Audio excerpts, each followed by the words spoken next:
First story. Hey Reddit, I want to share a story from my life that changed everything for me. Let me start by saying that I wasn't always the impulsive type. I played it safe, studied hard, landed a well-paying corporate job, and followed all the rules society laid out for me. But one day, something snapped, and I just walked out of it all. This happened a couple of years ago, back when I was working at a financial consulting firm. My name's Jake, by the way, and I was in my late 20s, steadily climbing the ladder, living the so-called dream. Every day looked the same: wake up, suit up, commute to work, stare at spreadsheets, sit through boring meetings, crunch numbers, rinse and repeat. It felt like I was living in an endless loop. It was a Thursday afternoon. I remember it vividly because something inside me just broke. I was sitting in my cubicle, staring blankly at my screen, trying to force myself through another monotonous task when I received an email from my boss. It was another deadline. Another urgent request that required me to stay late, yet again, for the third time that week. Normally, I'd just grumble under my breath, shoot off a few passive-aggressive messages to my coworkers, and get on with it. But that day I couldn't do it. I looked around me at the rows of cubicles, the lifeless fluorescent lights flickering above, the mechanical tapping of keyboards, and I thought, what the hell am I doing here? Without really thinking, I stood up, grabbed my coat, and headed for the door. My coworker Sarah shot me a confused look and asked where I was going. "I'm taking a break," I muttered, and that was that. I walked out of that building and didn't come back. I didn't even go home at first. I just started walking. The cold fall air hit me, and I remember taking a deep breath for what felt like the first time in months. My mind was racing, but at the same time, I felt calm. It was like everything was clear. I couldn't keep living this way. So, what did I do next? I went to the nearest cafe, sat down with my laptop, and started looking up flights. I didn't care where, I just wanted to get away. That's when I stumbled upon a cheap one-way ticket to Thailand. I don't know why, but the idea of Southeast Asia felt like the perfect escape. Before I knew it, I had booked the flight. No return ticket, no plan, no reservations, just me, a backpack, and 3 months of savings. The next few days were a blur. I went home, packed the essentials, told my friends I was leaving, and officially quit my job. My boss was shocked, of course. He tried to convince me to stay, but I'd already made up my mind. Fast forward a week, and I was sitting on a plane to Bangkok. I'd never done anything like this before. I didn't know anyone in Thailand. I didn't even know how to backpack. But there was something liberating about it, the idea of not having a plan, of just figuring it out as I went along. When I landed, the heat and chaos of Bangkok hit me like a wave. The streets were crowded, noisy, and full of life. I stayed in a cheap hostel for the first few nights, meeting fellow travelers who were also wandering without a clear destination. There was something about the backpacking community that made me feel at home. Everyone was a little lost, but that was the point. You weren't supposed to have it all figured out. Over the next few weeks, I traveled to some of the most incredible places I'd ever seen. From the lush mountains of Chiang Mai to the serene beaches of Koh Tao, I felt like I was rediscovering life. I hiked through jungles, learned how to cook Thai food, and even tried my hand at scuba diving.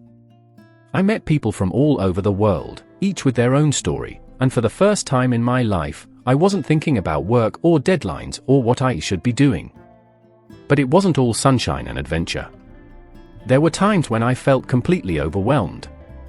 I got lost more times than I can count. My phone got stolen in a busy market, and I had to figure out how to get by without Google Maps. I had a minor panic attack when I realized I was running out of money faster than expected. But even in those moments of stress, I didn't regret my decision. Every challenge felt like an opportunity to grow, to prove to myself that I could handle whatever life threw at me. The most unexpected part of the trip came when I volunteered at an elephant sanctuary in northern Thailand. I hadn't planned on staying long, but the experience moved me in a way I didn't expect. Spending time with those gentle giants, learning about the local culture, and connecting with the other volunteers reminded me of what life could be like when you weren't chained to a desk. I ended up staying there for a month, forming friendships that would last far beyond my trip. 3 months later, I returned home. My savings were depleted, and I had no idea what I was going to do next. But I didn't care. I had found something far more valuable, a sense of purpose, a belief that life could be more than just climbing the corporate ladder. Now, don't get me wrong. I'm not saying everyone should quit their job and run away to Asia. But for me, it was the wake-up call I needed. It made me realize that I didn't have to follow the path that had been laid out for me. I could carve my own way, and that was more exciting than any promotion or paycheck. When I got back, I didn't rush into another job. I took my time, explored different options, and eventually found work that aligned with my values and allowed me the freedom to keep traveling. I still miss Thailand sometimes, but I know I'll be back someday. So yeah, that's the story of how I quit my job and went backpacking with no plan. It wasn't easy, but it was the best decision I ever made. If you're feeling stuck in life, maybe it's time to take a leap. You never know where it might take you. Second story. Hey Reddit, I've been lurking here for a while and thought I'd finally share one of the wildest experiences I've had. My name is Ryan, and this story happened about 2 years ago. It's a little embarrassing, but now that I've had time to laugh about it, I figured it'd make for a good post. So, here's some context. I had just moved to a new city for a job. I didn't know many people, but my coworker, Kevin, invited me out to a bar one Friday night to help me get settled and meet a few locals. I'm not much of a drinker, but I thought, why not, and agreed to go. Kevin picked me up around 9 p.m., and we drove to this bar in the heart of downtown. It was one of those places with dim lights, loud music, and cheap drinks, nothing fancy, but the kind of place where everyone in town seemed to gather. We had a few drinks, chatted with some folks, and by midnight, I was feeling pretty buzzed, but not out of control. Here's where the night takes a turn. Around 1 a.m., I decided it was time to head home.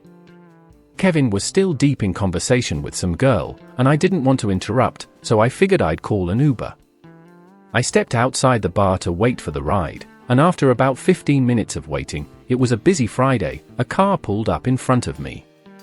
It was a dark sedan, looked exactly like the Uber app said it would, so naturally, I assumed it was my ride. I walked over, opened the door, and got in. The driver didn't say much, just nodded when I gave my address. He seemed pretty quiet, which wasn't unusual for late-night Uber drivers. I leaned back, checking my phone, half zoning out as we started driving. About 10 minutes into the ride, something weird happened. The driver took a left turn down this narrow street, which didn't seem like the right direction. I checked the app and noticed that my ride was still searching for a driver, which made no sense. I glanced at the driver, starting to feel uneasy. "Hey, man, are you sure we're going the right way?" I asked. The guy finally spoke, and his answer chilled me. "I'm not an Uber driver, dude." My heart dropped. "What do you mean, you're not an Uber driver? Whose car is this?" The guy shrugged, still calm. "It's my car. You just got in without saying anything, so I figured you needed a ride. I thought maybe you knew me or something." At that moment, panic set in. I was sitting in a stranger's car, driving through an unfamiliar part of the city, and had no idea what his intentions were. I felt like a total idiot for not double-checking the license plate before getting in, but it was too late for that. "Can you pull over?" I said, trying to keep my voice steady. The guy laughed. "Chill, dude. I'm not gonna hurt you. Where do you need to go?" Still freaked out, I repeated my address, and to my surprise, he agreed to take me there. The drive back was tense.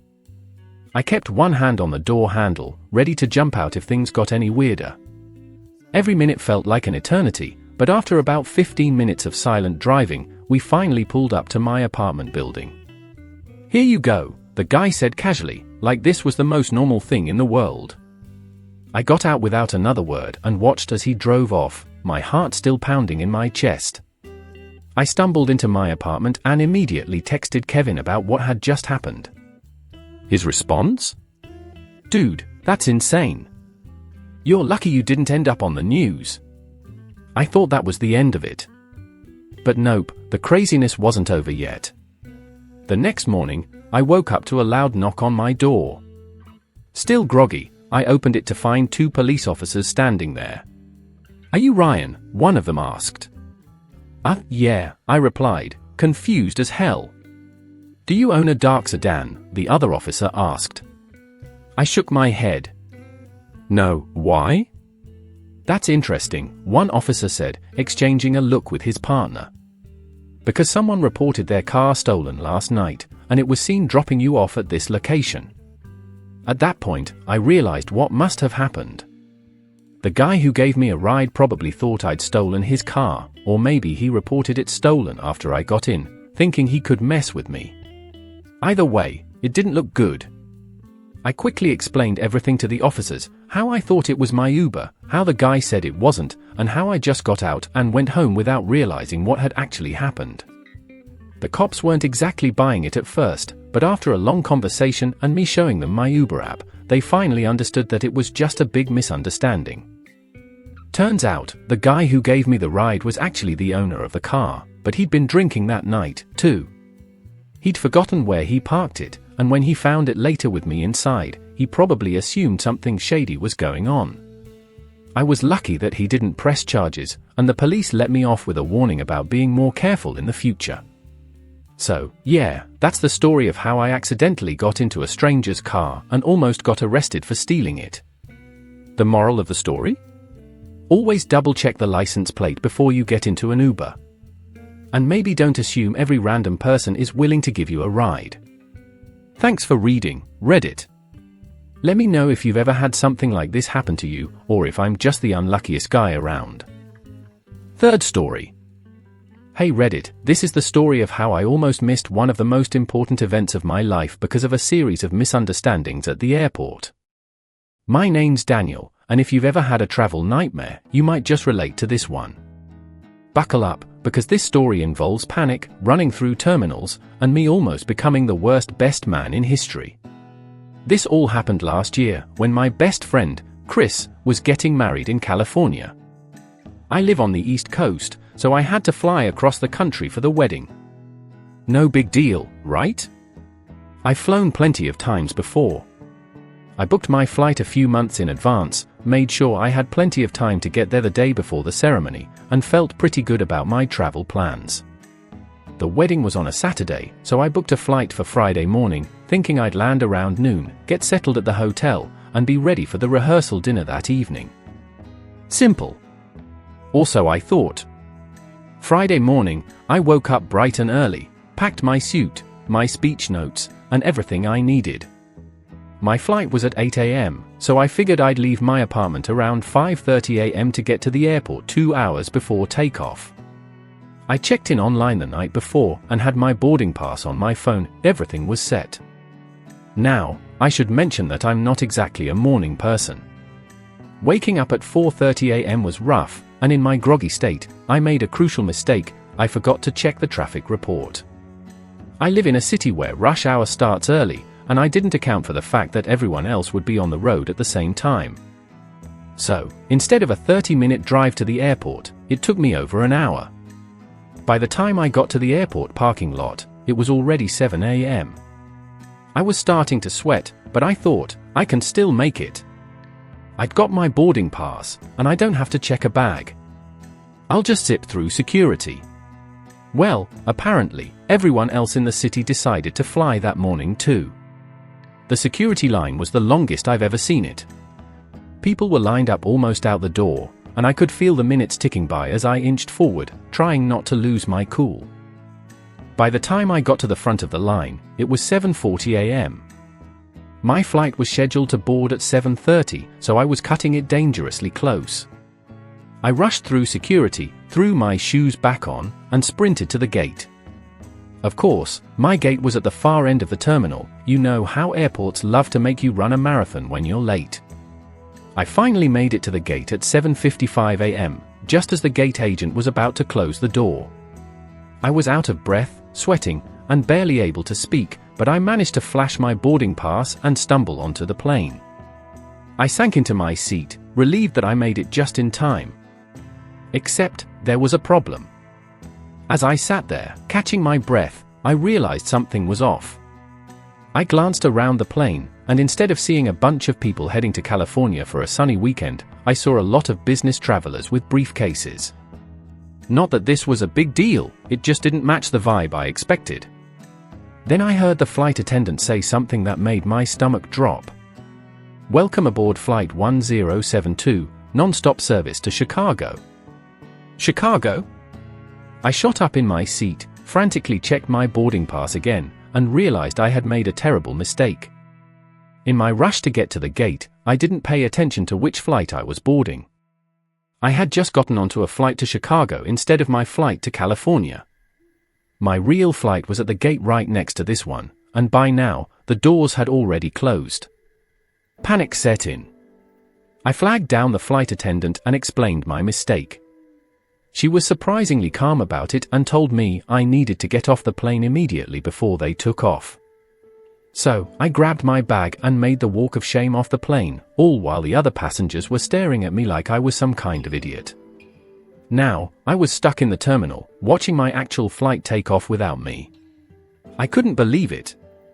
I had one job, get to California for Chris's wedding, and I managed to screw it up. I rushed to the nearest customer service desk, desperately hoping there was another flight that could get me to California in time. The agent told me the next available flight wasn't until 3 p.m., and it had a layover, meaning I wouldn't land in California until almost midnight. The rehearsal dinner would be over by then, and I'd miss the entire night. I felt like the worst best man in history. I called Chris to explain what happened, expecting him to be furious or at least super disappointed. But, to my surprise, he just laughed. "Dude, that sounds like something that would happen to you," he said.